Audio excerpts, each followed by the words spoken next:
여기 포르투갈 아르칸초의 어느 마을의 승무원이 되고자 하는 한 아름다운 여성이 있습니다. 그녀는 포르투갈이 아닌 프랑스에서 한 프랑스 승객의 모습에 당황하며 어쩔 줄 몰라 했는데요. 그런데 이내 그녀는 낯선 한국인에게 갑자기 고개를 숙이며 연신 인사를 거듭하기 시작합니다. 하지만 얼마 지나지 않아 승객들의 짐칸을 정리하다 타이트한 그녀의 치마에 불쾌한 손길이 느껴지기 시작했고 승무원을 그만두는 일까지 벌어지고야 말았다고 하는데요. 그런 그녀는 짐을 싸더니 SNS와 블로그에 한국을 직접 저격하며 콘텐츠를 올리기 시작했다고 합니다.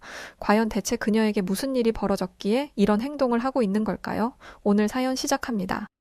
안녕하세요. 저는 한국에서 여행 가이드로 일하고 있는 포르투갈 출신 플로렌시아 산체스라고 합니다. 제가 어렸을 때 처음 비행기를 탔다가 승무원들의 멋진 모습에 반한 저는 성인이 될 때까지 승무원의 꿈을 키우게 되었습니다. 결론적으로 승무원이 되긴 했었지만 지금은 포르투갈 리스본에서 직선 거리로 1400km나 떨어져 있는 한국에서 여행 가이드로 일하고 있죠. 지금 와서 생각해보면 승무원이라는 직업보다 사람을 만나는 걸 좋아했던 것 같아요. 저는 포르투갈 아르칸초라라는 마을에서 태어나 어린 시절을 보낸 포르투갈 사람이지만 제 인생 후반전은 한국에서 완전한 변화를 맞이했다고 봐야 했기에 저에게 있어 한국은 두 번째 고향과 같은 나라입니다. 솔직히 저는 승무원만큼 겉과 속이 다른 일이 없다고 생각해요. 승무원은 겉으로 보기에 멋있습니다. 멋들어진 승무원 유니폼을 입고 캐리어를 끌며 공항을 가로지르면 마치 유명한 영화배우라도 된 것 같은 기분이 들죠. 그런 멋진 유니폼은 사실 생각보다 몸에 꽉 껴서 움직이는 것도 힘들고 항공사의 얼굴이라는 이유로 10시간이 넘는 비행에도 완벽한 모습을 유지해야 합니다. 싫든 좋든 항상 웃는 얼굴을 해야 하죠. 해외 각국에 다양한 인종을 가진 사람들을 만난다는 것. 사실 이 이유가 없더라면 이렇게 고된 승무원을 계속해야 하는 이유가 없다는 생각이 들 정도로 승무원이라는 직업은 저에게 좀 너무 힘든 일이라고 생각했습니다. 하지만 이런 저의 결정은 저를 너무너무 힘들게 하는 계기도 되었고 반대로 저를 너무너무 행운아로 만들어버리는 계기가 되기도 했었죠. 프랑스 승무원으로 일을 하니 확실히 포르투갈보다 더 많은 사람들을 만날 수 있었어요. 아니 근데 우리 포르투갈 바로 위에 붙어있는 이 프랑스라는 나라가 이렇게나 인종차별이 많은 국가였는지 정말 생각하지도 못했습니다. 예전에 비해서 많이 좋아진 거라고는 하지만 인종차별을 당하는 사람 입장에서는 의미 없는 말이죠. 포르투갈에서 왔다는 이유로 프랑스 국적을 가진 승무원들에게 정말 많은 무시를 당했거든요. 근데 머피의 법칙 때문이었을까요? 프랑스 공항으로 이직하고 나서는 승객들에게 마저 많은 수모를 겪어야 했습니다. 그런데 제가 이런 수모를 겪을 때 2번이나 저를 구해줬던 사람들이 있었는데 이 2번 모두 한국이라는 국적을 가진 사람들이었었고 제가 저의 두 번째 고향으로 한국에서 지낼 수 있게 하는 큰 계기가 되기도 했었죠. 평소와 다르지 않았던 어느 날이었습니다. 인도 여행객의 가족들이 제가 있던 항공기에 탑승했었는데요. 이 가족 옆자리에 앉아있던 프랑스 승객들과 마찰이 생기면서 문제가 생겼던 적이 있었습니다. 마찰이 생겼던 이유는 다소 어이없게도 냄새 때문이었어요. 인도 관광객 가족들에게서는 사실 쾌쾌한 암모니아 냄새가 많이 나기는 했었어요. 그런데 옆자리에 있던 프랑스 승객이 이것을 컴플레인 걸었던 것이죠. 프랑스인 승객들은 대체적으로 친절한 듯 하지만 친절하지 않다는 것이 특징이었어요. 특히 비즈니스 승객들은 나긋나긋 조용한 말투로 이야기하지만 조금이라도 불편을 느낄 수 있는 것이라면 사소한 것까지 물고 늘어졌죠. 컴플레인을 걸었던 프랑스 승객은 도저히 냄새 때문에 앉아있을 수가 없다면서 자리를 옮겨주던가 이 사람들을 다른 곳으로 옮겨주던가 항의를 해왔습니다. 하지만 뭘 어떻게 해야 할지 저로서도 너무 난감했었어요. 항공기에 빈 좌석은 없었기에 프랑스 승객의 요구대로 어떻게 할 방법이 없었거든요. 최대한 저는 친절한 표정을 지으며 지금 좌석이 모두 만석이라 지금 그럴 수 있는 상황이 아니라고 다독이며 말했습니다. 프랑스인 옆에 있던 인도 여행객들은 자신들에게서 나는 냄새 때문에 이 일이 벌어진 것에 난처해하는 것 같았죠. 그러면서 좌석 위에 있던 가방을 내리더니 그 안에서 향수를 꺼내어 자신과 배우자로 보이는 사람 그리고 자녀들에게까지 향수를 칙칙하고 뿌렸습니다. 그러더니 옆에 있던 프랑스 승객에게 미안하다며 사과하는 모습을 보이더군요. 저는 뭘 어떻게 해야 할지 몰라서 그냥 그 일들을 지켜보고 있을 수밖에 없었습니다. 그런데 이 프랑스 승객은 갑자기 승질을 부리면서 왜 뜬금없이 향수까지 뿌려서 냄새를 더 고약하게 만드냐며 화를 내기 시작했죠. 그러면서 저에게 승무원이 이런 걸 해결해줘야지 아무것도 안 하고 뭐 하고 있는 거냐며 나무랬어요. 그러더니 그 인도 여행객들을 향해 못할 말들을 쏟아내기 시작하더라고요. 인도 여행객 중에 아빠로 보이는 남성은 계속해서 프랑스인 승객에게 사과했었고, 그 모습을 지켜보던 인도 여행객 자녀로 보이는 아이들이 왜 우리 아빠에게 뭐라고 하는 거냐며 울음까지 터뜨리기 시작했습니다. 그 사건은 비행기 안에 있던 모든 승객들에게까지 피해가 전가되며 그야말로 난리법석이었죠. 몸에서 나는 냄새를 갑자기 멈추게 할 수도 없고, 인도인들에게서 나는 특유의 냄새라서 씻는다고 해결될 일도 아니었죠. 컴플레인을 걸었던 프랑스 승객의 말도 안 되는 인종차별적 발언은 계속되었고, 계속 당하기만 하던 인도 승객도 점점 인내의 끝까지 도달했는지 사과를 멈추고 말다툼으로까지 번지기 시작하더라고요. 아주 난처한 상황에 저는 두 승객들을 말리려고 해봤지만 쉽사리 해결되지 못하는 정말 어려운 상황이었습니다. 그때를 회상해보면 정말 악몽 같은 순간이었죠. 그런데 바로 그때였습니다. 비행기 안에 있던 한 무리의 승객이 다툼이 벌어진 곳으로 다가왔고, 저는 그들이 하는 말에 정말 고개를 연신 숙이면서 인사를 하게 되는 사건이 있었는데요. 그 승객 무리는 한국 여행객들이었고, 인종차별적인 발언을 서슴지 않았던 프랑스 승객을 향해 그만하라면서 아무리 화가 나고 불쾌하더라도 어떻게 사람이 사람에게 그런 치욕적인 말들을 하는 거냐며 뭐라고 하더라고요. 한국 승객은 3명이었는데 한 명은 프랑스 승객에게 이렇게 한마디 던지고 있었고, 남은 2명의 한국인들은 인도 승객의 울고 있는 자녀에게 울지 말라며 다독이는 모습을 보여줬습니다. 한국인들은 우리가 자리를 옮겨줄 테니 프랑스 승객 보고 우리 자리로 가라고 했는데요. 그런데 이 와중에 한국인들은 서로 자신의 자리를 주면 된다며 누가 뭘 할 것 없이 양보하려고 하는 모습을 보여주었습니다. 결국 이 한국인들 덕분에 비행기 안에서 벌어졌던 소란이 사라질 수 있었던 것이죠. 저는 그런 한국인들의 모습에 연신 감사하다며 인사를 거듭했고, 한국인들은 굉장히 온화한 미소를 보이며 괜찮다고 말해주더라고요. 소란이 조용해지고 그 이후에 저는 자리를 옮겨준 한국인의 믿기 힘든 행동에 정말 소름이 돋을 만큼 멋진 사람이다라는 생각을 하게 되었는데요. 사실 왜 그랬냐면 실제로 인도 승객에게서 났던 냄새는 확실히 좀 심하긴 했었어요. 인도 승객도 그걸 알았던 터에 사과를 했던 것일 테죠. 그런데 자리를 옮겨준 이 한국인은 인도 승객을 향해서 정말 미안하다는 표정을 지으며 아주 정중하게 이런 말을 하기 시작했습니다. 저 혹시 괜찮으시다면 제가 마스크를 좀 끼고 있어도 기분 나쁘지 않으실 수 있으실까요? 제가 무시하려고 그러는 건 아니에요. 절대 오해는 하지 말아주세요. 한국인 승객은 갑자기 마스크를 써버리면 혹시라도 인도 승객들이 자신들에게서 나는 냄새 때문에 옆에 있는 이 승객도 불편한가 보구나 라면서 자존심 상해할 것을 생각해 미리 양해를 구하고 쓰려는 모습을 보인 것이죠. 인도 승객은 오히려 한국 승객에게 괜찮다면서 오히려 자신들에게서 나는 냄새 때문에 불편을 드려서 미안하다고 하더라고요. 분명 우리 가족 모두 샤워도 하고 그랬는데 냄새가 나는 것 같다며 사과했습니다. 한국인 승객 역시 각 나라마다 문화가 다르고 그런 건데 괜찮다면서 마스크를 쓰는 것에 이해해줘서 감사하다며 굉장히 훈훈하게 상황이 마무리되어 버리더군요. 막무가내로 컴플레인 걸며 인종차별적 발언을 서슴지 않았던 프랑스 승객과 완전히 대조되는 모습이었습니다. 그때 한국인들에게서 큰 도움을 받았던 것이었고, 이 사건으로 인해서 한국인들에 대한 호감은 급 상승했었죠. 제가 한국인들로부터 큰 도움을 받았던 두 번째 사건은 한국인들과 같은 아시아인들로부터의 횡포에서였습니다. 그날은 유독 평소보다 많은 아시아인들이 비행기에 올랐었는데요. 그날은 굉장히 수치스럽고 저의 자존심이 무너지는 사건을 만나게 되었던 날이었습니다. 사실 승무원으로 일을 하면 이런 일들을 종종 겪는 경우가 비일비재합니다. 어떤 일들이냐면요. 바로 성적 수치심 말이죠. 우리 승무원들이 착용하는 승무원복은 단정하지만 타이트한 미니스커트를 입기에 불편한 일들도 많이 있습니다. 몸을 움직이는 것에도 제약이 많고 자리에서 앉았다가 섰다 하는 행동들도 너무 달라붙는 스커트에 불편했습니다. 가끔 비행을 운행하며 승객들을 지나다닐 때면 빤히 보란듯 승무원들의 몸을 위아래로 쳐다보는 사람들도 있고 일부러 자신의 몸을 부딪히며 스킨십을 시도하려는 승객들도 심심치 않게 만날 수 있죠. 이런 상황은 비단 저에게만 해당되는 일은 아니었고 아마 승무원으로 일한다면 전 세계 어느 국가의 승무원들이라도 한 번쯤은 겪어봤을 법한 아주 흔한 일들이기에 공감할 겁니다. 그런데 이번에 제가 겪었던 일은 그것을 좀 더 상회하는 상황이었어서 제 기억에 아주 깊게 자리 잡혀 있는데요.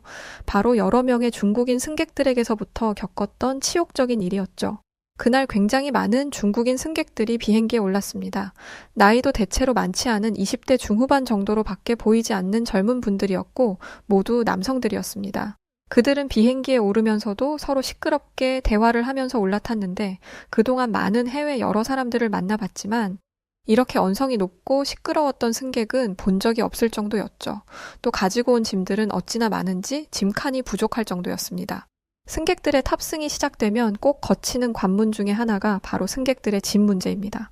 승무원이라는 직업을 가져보지 않은 분들은 그게 무슨 문제야? 라고 생각하실 수 있지만 이 짐 문제로 다툼이 생기는 경우도 있었거든요. 실제로 매 비행마다 남의 자리에 자신의 짐을 올려서 문제가 되는 경우를 수도 없이 봤습니다. 자기 짐이 많다면서 남의 자리에까지 짐을 넣는 바람에 정작 짐을 넣어야 하는 사람이 짐을 못 넣게 되고 이 상황에서 분쟁이 생기면 그걸 승무원이 해결해야 하는 거죠. 분쟁이 해결되지 않으면 승무원은 그 좁은 비행기 통로를 오고 다니면서 무거운 짐을 넣을 자리를 찾아야 합니다. 이런 상황을 마주하면 비행 시작 전부터 진이 다 빠져버리고 말죠. 그런데 그날 중국인 승객들 역시도 많은 짐을 가지고 온 터에 남의 짐 칸까지 모두 침범해버려 문제가 발생했었습니다. 너무 당연하게도 저는 빈 칸을 찾아 짐들을 넣기 위해서 움직여야 했는데 사건은 여기서부터 시작했습니다.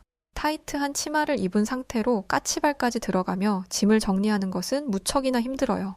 보통 승무원들이 이렇게 짐을 정리하면 승객들은 짐을 정리할 수 있도록 자리에서 비켜주거나 하는 게 일반적인데 그 중국인 무리의 승객들은 그렇질 않았죠. 일부러 팔걸이에 손을 얹어놓고 제가 그 팔에 닿게 행동했습니다. 저의 하체가 중국인이 팔걸이에 올려놓은 손에 자꾸 접촉하게 되어 저는 속으로 매우 불쾌했었어요. 그렇지만 저는 불쾌한 표정을 드러낼 수는 없었죠. 오히려 저는 중국인 승객에게 이렇게 말해야 했습니다. 저 죄송하지만 팔걸이에 손을 잠시만 치워주시겠습니까, 손님? 불편하게 해드려 죄송합니다.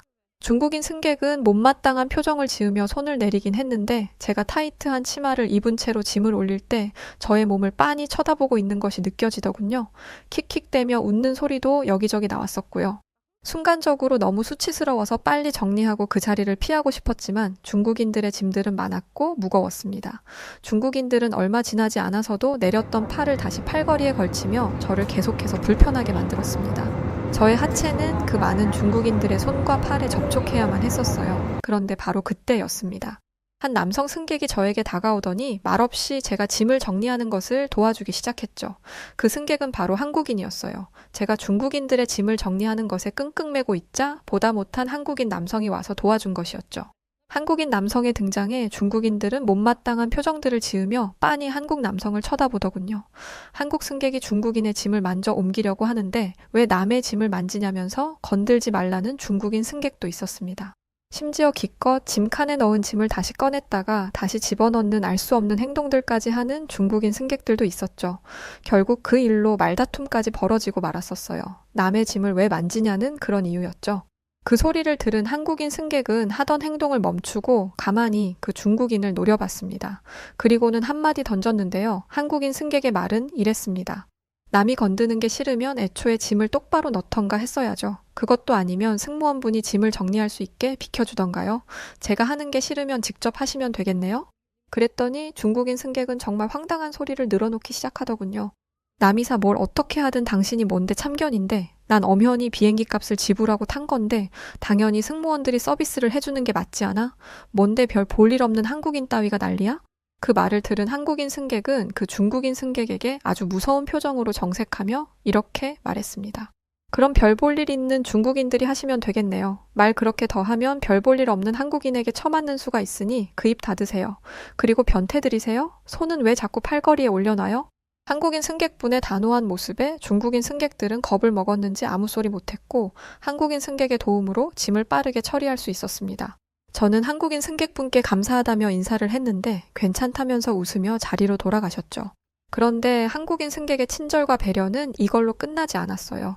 비행기 안에 객실 불이 꺼지고 모든 승객들이 잠이 들거나 하면 아마 많은 분들이 승무원들도 쉴 것이라고 생각하실 수 있지만 승무원들은 그 다음에 해야 할 일들을 승객들이 보이지 않는 안쪽에서 분주하게 움직입니다. 음식이라도 준비하려면 수십 명에게 드려야 할 음료와 식사, 물들을 챙기고 해야 했으니까요. 그렇게 바쁘게 움직이며 할 일을 하고 있었는데 조용히 아까 도와줬던 한국인 승객이 왔었어요. 그리고는 혹시 준비된 두통 약이 있느냐고 물어봤었죠. 사실 그때 저는 당황스러웠습니다. 제가 당황스러운 마음을 숨기고 앞으로는 번거로운 발걸음 하지 마시고 승무원 버튼을 누르시라고 했습니다. 그런데 그 승객의 반응이 너무나 놀라웠어요. 호출 버튼을 누르면 불빛이 들어와서요. 사람들이 다 주무시는데 소음을 내기 싫어서 직접 왔어요. 저는 한평생 살면서 이런 생각을 하는 승객을 만나본 적이 없었어요. 다른 주변 사람들을 이렇게 배려하는 모습에 감탄하며 충격받은 저는 두통약을 전달하고 나서 정말 한국인들 훌륭하다라는 생각을 갖게 되었죠. 실제로 저희 승무원 동료들 사이에서도 한국인들에 대한 칭찬이 많습니다. 워낙에 젠틀하고 신사다운 모습을 하는 한국인들은 승무원들에게 좋은 사람들로 평판이 자자하죠. 물론 그날 비행은 그 사건 이후에 중국인 승객들의 지나친 장난들과 불쾌한 눈빛들 때문에 무척이나 힘든 비행이었어요. 기내식을 줘야 할 때나 승객들이 앉아있는 비행기 통로를 지나야 할 때마다 유독 중국인 승객들이 앉은 자리만 지나갈 때면 신체가 접촉하는 일이 생겼으니까요. 한 번은 이런 날이 있었어요. 프랑스 파리 샤를드골 공항에서 인천으로 가는 한국행 비행기에 오른 날이었죠.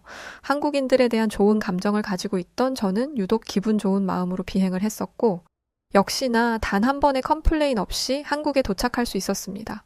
비행을 마치고 저는 설레는 마음으로 인천공항에 내렸죠. 비행을 마친 승무원들에게는 12시간의 나이트 스탑 비행이라는 게 생깁니다.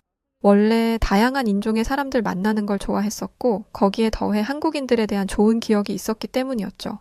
저는 짧은 시간이었지만 한국을 온몸으로 경험하고 싶었습니다. 저는 한국 경험이 있는 동료 한 명과 공항을 나섰고 동료와 함께 홍대라는 곳으로 향했습니다. 20대 청춘들에게 가장 핫한 거리라고 하더라고요. 제가 생각했던 홍대는 제가 비행기에서 보았던 한국의 모습이었습니다. 홍대역에 내리자마자 저는 깜짝 놀랐었어요. 밤늦은 시간이었음에도 불구하고 수많은 젊은이들이 빽빽하게 홍대 거리를 누비고 있었어요. 하늘을 바라보지 않고 시계가 없었더라면 오후라고 해도 믿었을 겁니다. 그만큼 화려했죠. 저는 수많은 사람들이 있는 지하철역을 빠져나와서 홍대 메인 거리로 향했어요. 그런데 메인 거리로 들어가지도 않았는데 노랫소리가 들리더라고요. 노랫소리에 이끌려가니 광장에서 노래를 부르는 사람들이 보였습니다. 노란 조명과 음악에 심취해 노래 부르는 사람, 그를 둘러싸고 음악을 감상하고 있는 사람들까지 제가 목격한 장면은 청춘이라는 단어 하나로 설명할 수 있을 정도로 따뜻하고 제 마음을 울리는 것이었어요. 생전에 제가 태어난 포르투갈에서 모습을 볼 수 있던 적이 없었고 심지어 1년에 8천만 명의 관광객이 찾는다는 프랑스에서도 늦은 밤 이런 모습을 볼 수는 없었습니다. 하지만 한국의 밤은 무척이나 아름다웠고 에너지가 넘치는 활기찬 도시였습니다. 심지어 엄마 아빠로 보이는 사람들, 두 발로 뒤뚱뒤뚱 걷던 어린 아이들, 그리고 나이가 지긋해 보이시던 노인분들까지 남녀노소 연령 구분하지 않고 모든 한국인들이 한국의 밤 아래 자신들만의 시간들을 보냈죠. 정말 믿기 힘든 모습들이었어요. 제가 태어났던 포르투갈도 그렇고 프랑스에서도 이런 모습을 볼 수 없었으니까요. 더 많은 시간을 보내고 싶었지만 저에게 주어진 나이트 스탑은 짧았어요. 바로 다시 공항으로 가야 했거든요. 그냥 가기 너무 아까워서 가기 전에 뭐라도 입에 넣어 먹어보자라는 생각에 눈에 보였던 한 호떡집 앞에 줄을 서게 되었습니다. 그런데 인기가 좋은 곳이었는지 줄이 무척이나 길더라고요. 다시 공항으로 가야 하는 시간은 점점 촉박해지고 있었고 저희가 음식을 주문할 수 있는 시간이 많지 않았어요. 함께 왔던 동료와 어찌 해야 할지 못 먹으면 어쩌나 대화를 나누고 있었는데 바로 그때였습니다. 커플로 보이는 한 한국 사람들이 저희들의 이런 대화를 들었는지 저희에게 자신들의 앞으로 가서 먼저 주문을 하라는 말을 했던 것이었죠. 자신들은 괜찮다면서 말이에요. 그것도 모자라 한국말이 서툴러 번역기를 키려 하자. 그 한국인 커플은 호떡가게 사장님에게 한국말로 저희들의 상황을 설명해줬죠. 그 말을 들은 호떡가게 사장님께서는 서둘러 호떡을 만들어 종이컵에 담아 저희들에게 나눠주셨습니다. 근데 문제가 생겼죠. 바로 저희들이 한국 돈이 없었다는 거였어요. 너무 급하게 생각했던 터라 한국 돈을 환전할 생각도 못하고 있던 거였어요. 너무 당황스러워서 지갑에 있던 카드를 부랴부랴 꺼내려 했는데 정말 믿기 힘든 일이 벌어지고야 말았었습니다. 저희가 당황해서 카드를 꺼내려 하자 단번에 저희 상황을 눈치챈 호떡가게 사장님께서 괜찮으니까 맛있게만 먹으라며 얼른 시간 없으니 공항에 가라고 손짓해 주셨던 거죠. 물론 저희를 도와줬던 커플이 통역을 도와줬습니다. 그 모습에 정말 너무 당황스러우면서도 고마워서 연신 감사하다는 인사를 거듭하고 공항으로 서둘러 이동하기 시작했는데요. 그 짧았던 홍대에서의 시간, 저는 정말 엄청난 문화 충격에 말문이 막힐 정도였어요. 이런 나라가 있다니 정말 살고 싶다는 생각이 들 정도로 한국이라는 나라와 한국 사람들의 모습에 완전하게 푹 빠져버리고 말았던 순간이었습니다. 다시 프랑스 공항에 돌아가서도 이 한국이라는 나라가 머릿속에서 지워지지가 않았었어요. 어떻게든 한국행 노선에 올라타기 위해 길을 쓰고 찾아다녔습니다. 하지만 쉽지 않더라고요. 제가 원한다고 매번 탈 수 있는 게 아니었기에 짝사랑하는 사람 보고 싶어 안달난 사람처럼 한국이 매 순간 그리워만 해야 했습니다. 그렇게 많은 시간들이 지나면서 저는 공항에서 승무원으로 일하는 것을 그만두어야겠다는 생각을 하게 되는 사건을 만나게 되는 일이 있었습니다. 우연치 않는 기회에 공항에서 사람들의 대화를 듣게 된 이유였죠. 그들의 대화에는 제가 좋아하던 한국이라는 나라에 대한 언급이 있었고 한국이라는 단어가 귀에 들어오면서 그들의 대화를 본의 아니게 엿듣게 된 것이었죠. 아시아를 가려면 중국이나 일본을 가는 게 맞다면서 한국은 두 국가보다 볼거리도 많이 없고 낙후된 곳들이 많을 거라는 시선들이 있었고 무엇보다 북한이라는 나라에 대한 불편함을 여실히 드러내면서 한국을 기피했었죠. 실제로 한국을 한 번도 가본 적도 없던 사람들인데 자신들의 추측만으로 한국은 별로일 거라는 말들을 쏟아냈던 겁니다. 한국은 절대 이들이 생각하는 것처럼 별 볼 일 없는 나라가 아닌데 이렇게 오해들을 하고 있다니 놀라웠어요. 실제로 중국은 1년에 거의 6천만 명에 달하는 외국인들이 여행을 떠났고 일본도 2,500만 명에 이르는 해외 관광객들이 매년 찾았죠. 중국이라면 제가 직접 경험을 해봐서 알지만 정말 끔찍한 성격과 성향을 가진 사람들의 천국인 곳인데 무려 6천만 명이나 되는 해외 사람들이 여행지로 선택하고 가다니요. 이 중국과 일본에 비해 한국에는 1년에 고작 1,500만 명 정도의 해외 사람들이 여행지로 꼽았고 전체 해외 관광지로 방문하는 순위에서도 20위에 머물 정도로 약세였습니다. 그걸 보고 나니까 저는 한국인도 아니었는데 괜히 기분이 나쁘고 뭐랄까 그냥 화가 나는 그런 기분을 느꼈어요. 그래서 그때 결심했었죠. 승무원을 그만두고 한국을 여행 가는 사람들을 위해 가이드를 해야겠다는 생각이요. 멀지 않은 시간 저는 승무원이라는 직업을 그만두었고 한국에 가서 내가 뭘 할지 계획하기 시작했습니다. 그리고는 그걸 실행하기 위해서 한국행 비행기에 몸을 실었죠. 사실 포르투갈에서 한국은 굉장히 낯선 나라예요. 물론 요즘 한국의 문화 콘텐츠가 워낙에 세계적으로 인정받고 너무 유명한 셀럽들이 많아서 한국이란 나라의 존재에 대해 모르는 사람들은 거의 없었지만 깊이 알지는 못했어요. 그래서 저는 많은 포르투갈 사람들이 볼 수 있도록 제 SNS에 한국에 대한 다양한 모습들을 사진과 영상으로 찍어 올리기 시작했고 블로그는 물론 포르투갈 웹사이트에도 한국에 대한 여러 관광지들을 올렸죠. 시간이 지나면서 점점 제 SNS와 블로그의 글들을 보는 포르투갈 사람들이 많아졌고 한국으로 여행을 가려고 하는데 어디를 가면 좋을지, 무엇을 준비해야 하는지 묻는 사람들이 많아졌습니다. 한국에서 한국어 공부도 열심히 했죠. 왜냐하면 저를 통해 한국을 방문하는 포르투갈 사람들에게 그들을 대신해 제가 해주어야 하는 일들이 분명히 있었으니까요. 물론 저에게도 굉장히 즐거운 일이었어요. 그들 덕분에 저도 한국의 여러 곳들을 찾아보고 가볼 수 있었고 다양한 곳들을 알 수 있게 되었으니까요.